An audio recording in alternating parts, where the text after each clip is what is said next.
back to another video.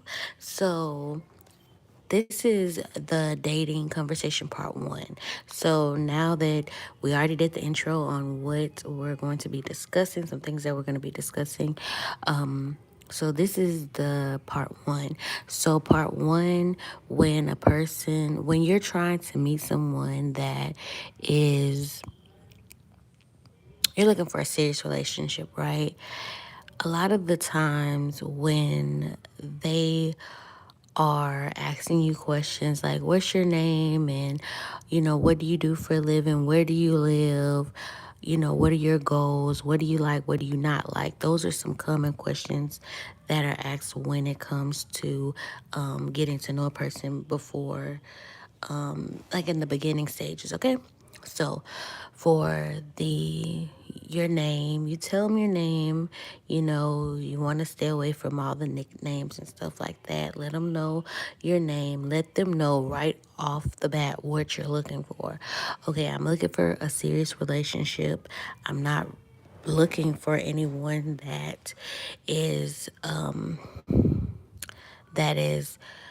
not looking for the same things that I'm looking for. I'm looking for someone that's more serious, someone that is grounded, and you just give them the outline of what you're looking for. And then majority of the time they'll ask you, okay, so who do you live with?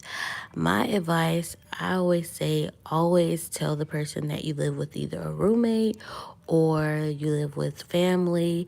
You never really want to tell them that you live alone if you do. And the reason behind that is because if you want to get to know somebody seriously, you don't want to welcome them into your space. And then next thing you know, it's just like, oh, well, I could just come over whenever I want. Or then they're like in your space. And then it kind of throw off the get to know me. It's more like you meet them out in a public place, whatever you think is appropriate. I would say stay away from like the movies and stuff like that, places that you really can't talk. You want to do more like parks or somewhere quiet where you can get to know a person, maybe a dinner or maybe like Starbucks or something like that, or a restaurant it doesn't have to be anything extravagant. I mean, it can be just like a little basic restaurant in the community. Say, hey, just meet me there and we can just talk in the dining area. Some people will say, okay, well, let's meet at the local Chick-fil-A and let's talk, or McDonald's and let's talk in the dining area. That way we're just drinking on drinks or ice cream or whatever and getting to know each other. We're having the actual communication, conversation or whatever, getting to know each other. And you're not coming to my house and then next thing you know, you're spending the night and just on and on and on. We're actually out in the public. I'm out of my comfort zone. You're out of your comfort zone. We're in the public in a safe environment. So we're good, right? So I say stay away from, oh, you can come to my house to watch a movie, because usually things go left when you do things like that. So especially if you're looking for something serious, you want to make sure you keep it out in public until you get to know that person. So that way, if the relationship or friendship does not go the way that you want it to go, you can always say, you know what, I don't think this is going to work. And you can go your separate ways. Besides bringing them into your intimate space, which is like your home, you don't want to do that. So always say, let them know that you have roommates or family that is staying with you, so then that way they won't feel comfortable asking or inviting themselves into your personal space. Okay, the next thing is a lot of times they ask, like, what do you do for a living? I mean, that's fine and dandy, but I feel like that conversation should be avoided. You just say a basic answer, I do work, but I have enough money to take care of myself and my personal needs. So what do you do for a living? In a way, you just let them know that, hey, I can take care of myself and I'm really not looking for someone that can take care of me or whatever have you. I say stay away from the occupation, letting them know exactly what you do, because a lot of times people can take that as a source of a lever. Like, okay, well, if, say for instance, if you say I'm a doctor, then they automatically assume that you have money. And if they have a job that's listing you, they'll most likely compare, or they'll probably say, oh, well, she's pretty good, pretty well off, I got me a winner. You don't want nobody using you or using your occupation to piggyback off of that.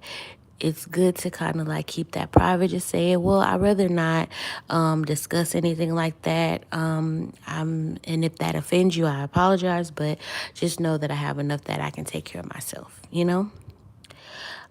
Because you really don't want anyone using you or judging you. But as long as you have enough to take care of yourself, is all that matters. And then once you get a little bit more closer and the relationship starts to grow and you decide to get to that next level out of friendship, because before you start dating, you must be friendship, and then going over to the actual next level, whatever that may be. If it's okay, we're going to remain friends, or we're going to go ahead and be together, then you can start discussing things like that. And I feel like that saves you, because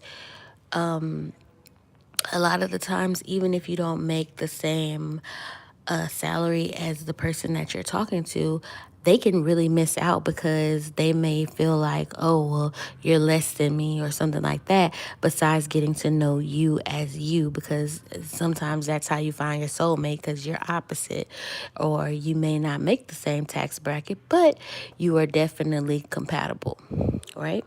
So this whole thing is so then that way the person can know you for you.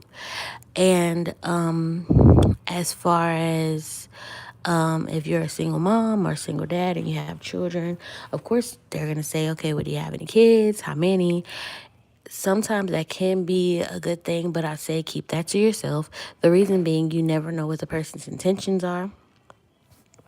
You never know what the person's intentions are. And if you don't feel comfortable sharing that information, you don't have to. Meaning, if they say, okay, well, do you have kids? You can always let them know, I do like kids. Do you not like kids? And then they'll either tell you yes or no, I like kids, or I don't like kids. Like, you actually see what their mind is first.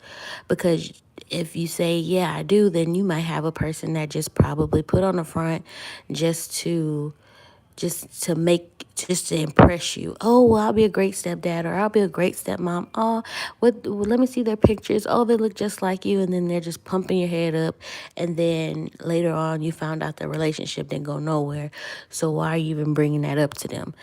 Honestly, you should just let them know, hey, I like kids. Do you like kids? If they say yes, then, you can keep that in the back of your mind. If they say no, then you're like, oh, okay, well, this may not go as far. But I would just say, well, I have kids. If you do, just tell them, just say, well, I do like kids, and I keep, and I do watch other people's kids or whatever. So that way, if you're ever talking to them and they have the kids in the background, then they won't think anything of it. They'll be like, you be like, oh, these are the kids that I'm watching, because you're trying to get to know that person, right? In order for you to get to know that person, first they got to get to know you. You don't want to involve any other relationships in your beginnings, because you don't know if that person's going to stick around or not. So why keep doing the same cycle? Just let them know let them know about you, and everything else you can determine if that's the person that you want to be with later on. And then as the relationship gradually grows, then of course you let them know, hey, yes, I do have children. I feel like, you mentioned that you're into children. I do have children. How do you feel about that? And it could go in a direction where they say, well, why you didn't tell me this in the beginning? And then you just let them know, I have to feel comfortable around you. If you want to continue our relationship, then we can. If not, then we don't have to continue what we have going on. And that really breaks the ice, because either they'll be like, well, you should have told me that from the beginning. But if you are already in that past, you've already been talking for a while and you feel comfortable with them, then they'll be like, well, I really like you, so I'm sure I'll like them too. And it can go like that, you know, and like, oh, I really like you, so I'm sure I'll like them too. And you know, what are their names, how old are they, da da da da. And then you can go on from there. But that's when you're ready, you know what I'm saying? You have to be ready to do that, because you don't want to move too fast, and you want to make sure that you're not bringing too many faces around, or bringing too many personalities around your children, or getting your hopes up, or getting your feelings hurt. It's good to just keep everything basic, because you want the person to know you. You want the person to know what your likes are, what your dislikes are. You know, you want to know about them too, what they like, what they dislike. They may not like children, but you don't want to tell them, oh, well, I have kids, and then they're fronting, and then next thing you know, you find out later down the line they ain't even like kids. You know what I'm saying? When you can actually see it for yourself, because they'll show you, and then you can determine, how would this person be around my family? Do I really see myself around this person and bringing them around my family? You'll pick up on those clues, because as a parent, it's like it's like second nature, because you'll have that feeling, oh, well, this person may not be a good fit for my family, so I'm not gonna do that, but I'm just gonna enjoy the time while I have them around, type of thing. It can go left, right, however, but majority of the time you will pick up on if that person should be going on to the next level in your life. And then sometimes, honestly, girl or boy, it don't even matter. Like, you may feel like, I'm glad I didn't. I'm glad I did not bring this person around, because look how they turned out in a matter of weeks or days or whatever, or sometimes hours. But that's just how it goes.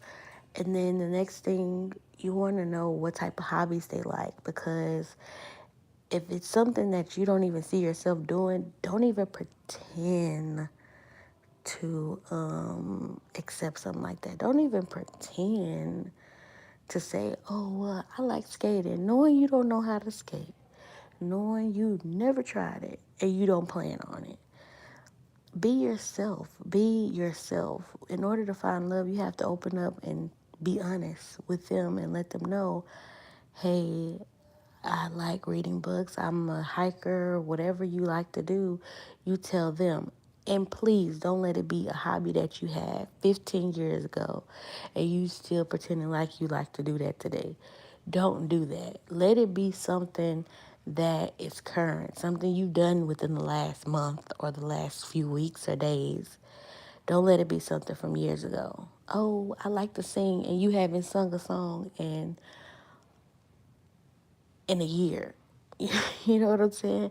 But yet and still you've done crossword puzzles or coloring, or you've wrote poetry every other week. That's your new hobby. Getting to know yourself and knowing that you change and that your feelings change is normal. But you have to pick up on that before you start introducing other people into your world. Well, this is part one. I love you, and I hope that you come back for more. And I hope that you grab something out of this that you feel comfortable with and that you can relate with and, grow with. Don't forget to share the video, and hopefully that it just not help you, it helps the next person too. Toodles, and talk to you soon. Bye now. Love you.